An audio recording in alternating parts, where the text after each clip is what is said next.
প্রিয় শ্রোতা ভাই বোনেরা, আসসালামু আলাইকুম। পশুর প্রেমের পক্ষ থেকে সকলকে ধন্যবাদ। সরাসরি আজকে জুবাই হাটে, জুবাইয়ে অসংখ্য গরু উঠেছে আর দামও তুলনামূলক কম দেখা যাচ্ছে। আসলে গরুর বাজার কিন্তু অস্থিরতা ছিল, যারা যেখান থেকে অস্থির করেছিল তারা কিন্তু আর দেশে নেই। দেশ কিন্তু অনেক অনেক স্বাধীনতা অবলম্বন করেছে।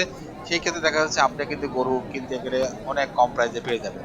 70-80 দিয়ে ভালো ভালো মানের গরু পেয়ে যাবেন এবং সুস্থ সবল সুঠাম দেহের গরু কিন্তু পাচ্ছেন। আজকে আমি যে গরুর হাটে আছি এবং দেখানোর চেষ্টা করব আপনাদেরকে যে কি কি ধরনের গরু উঠেছে।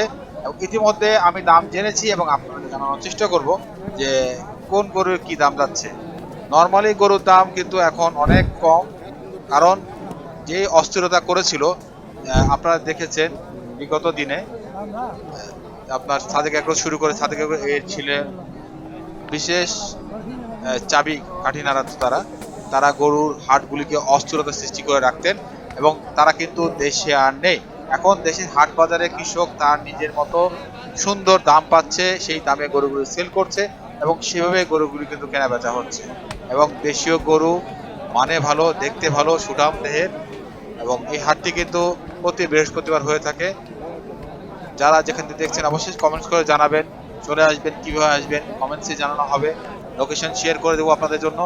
সঙ্গে থাকবেন, দেখতে থাকুন, আরো অনেক ভিডিও আসবে। এই হাটে এখন হাটের গরুর দাম কিরকম?